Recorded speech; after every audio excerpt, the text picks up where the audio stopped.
Wala po tayo sa London o saan pang panig ng UK o United Kingdom. I'm gonna ride on a taxi. Stop, stop, stop.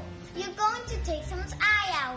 Pero napansin nyo rin ba, dumarami ngayon ang mga batang hindi lang basta-basta nosebleed o nag-English with British accent pa. Hello guys! I'm in London Eye! Ito'y kahit pa, wala naman silang kamag-anak na Briton. Mommy ta, batuta, potato. I made it, you guys. It totally synced. Bloody hell!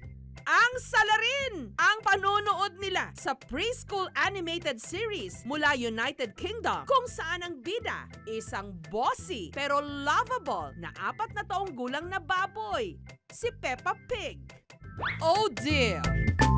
Ito raw ang salarin kung bakit marami sa mga chikiting ngayon may pa-British accent. Panay kasi ang panood nila ng cartoons na Peppa Pig. 3 taong gulang si Rebecca nung nahilig siya sa panunood ng Peppa Pig sa YouTube. Yung Peppa Pig, isa talaga yan sa pinapanood niya. Pag walang pasok, medyo mahaba-haba talaga, mga 2 to 3 hours. Minsan, parang nagagalit ako, sabihan ko na mag-YouTube na naman. Lalakas yung boses ko, tapos sabihin niya, I really don't like it when you shout at me.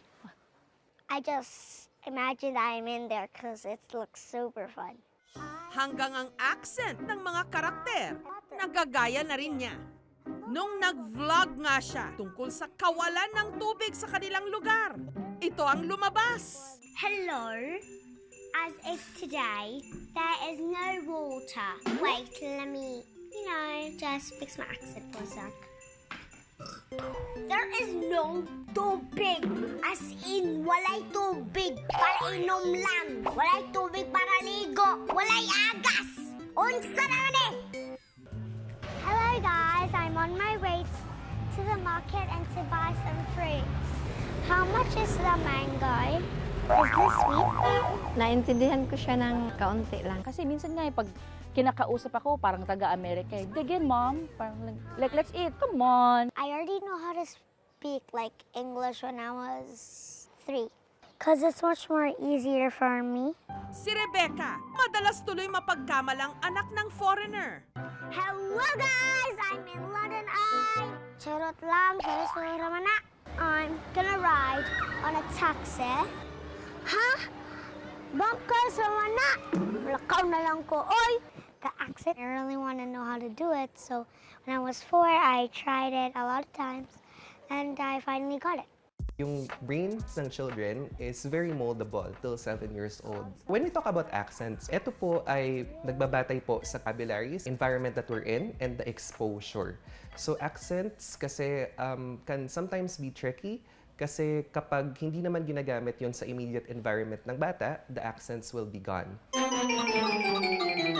I adopted a British accent real quick. May ganito na rin daw mga kaso sa Amerika, kung saan pati ang mga batang Amerikano nagka-Southern British accent na rin sa panunood ng Peppa Pig.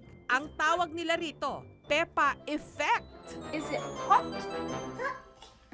Ang magkapatid na Sophia at Ashley, 6 at 11 years old. Hindi lang accent ng mga karakter sa Peppa ang ginagaya.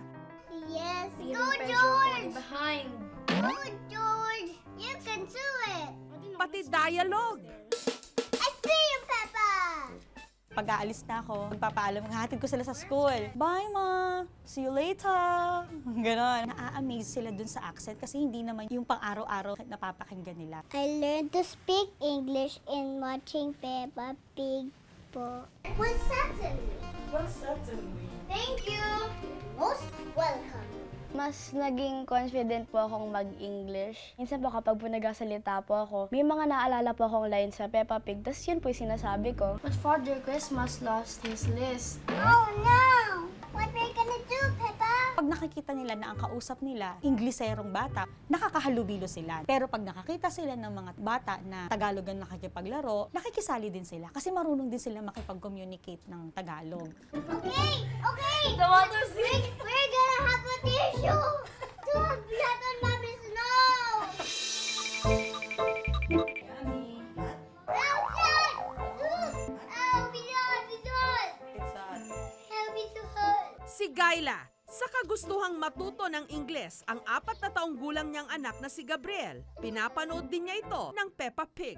2 years old, nanonood na siya ng Peppa Pig. Yung accent yung hinahabol ko dun sa palabas. Gusto ko yung English yung mag-way ng conversation sa ibang tao. Mas madali daw matutunan ang Tagalog kaysa English. Para hindi na siya mahirapan kahit paano pag nag-aral na siya.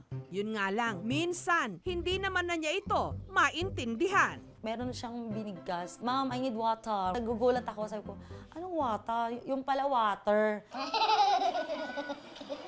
Mas naiintindihan niya yung English kaysa sa Tagalog. Pag halimbawa, sabihan mo siya na, "Gab, sarado mo yung pintuan." Hindi ka niya pakikinggan, pero pag sinabi mong, "Gab, please close the door," sa kanya isasara yung pinto. Ayon sa Southeast Asian Foundation for Children's Television o Anak TV, organisasyong nagsusulong ng child-sensitive TV programs sa Southeast Asia, kulang ang mga panooring pambata ngayon. Napakaganda ng mga programa natin noon na ma-educational. Kasi at that time talagang tinuturo ano ba yung 1, 2, 3, ABCDEs. Dahil sa exposure din sa social media, sa TV, napakatalino ng mga bata ngayon. Kaya yung mga English program, malaking tulong before, pero hindi natin kultura yon. Kaya sometimes, at tayo maasiyan, for example, very family-oriented tayo. Makikita natin, we respect our elders, no? So may family unity. Yung karamihan ng mga English program, lalo na sa cartoons na yon, very self-centered sila. Kaya si Bram, preschool teacher na nakabase sa Tokyo, Japan, gumawa ng sarili niyang YouTube channel, ang Pinoy BK o Pinoy Babies and Kids, na ang content tampok ang mga kwentong bayan o alamat. Noong unang panahon, may mag-anak na nakatira sa isang bayan sa Zambales. Masisipag ang mag-asawa, ngunit ang kanilang 3 anak na binata ay napakatamad. Maging nursery rhymes na nasa wikang Filipino. Taong 2014 nung gumawa si Bram ng educational videos na nasa wikang Ingles para sa mga estudyante niyang Hapon. I think talagang nakatulong siya sa pag-aaral ng mga bata. Importante ang kanta, importante ang engagement and yung pagsayaw nila. Dahil naging malaking tulong sa pagtuturo, dito nagka-ideya si Bram na gumawa rin ng videos na nasa wika natin. Dito ang aming studio. Tada! This is everything. Ayan po yung green screen namin. Meron na po kami lights dyan. Ayan na po ang aking maliit na opisina where the magic happens. Ang kanilang videos sa kanilang studio sa bahay lang sinushoot. Katuwang ang kanyang misis na si Ai at ang anak nilang si Cedric. I'm helping with my husband and make their costumes. I sing, I dance, and I draw.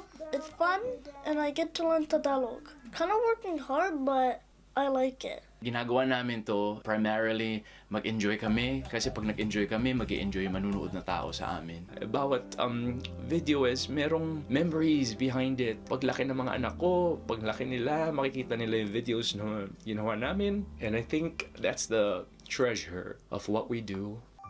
Dahil sa internet, social media, at pati na rin telebisyon, maraming mga bata natututo ng dayuhang mga lengguwahe.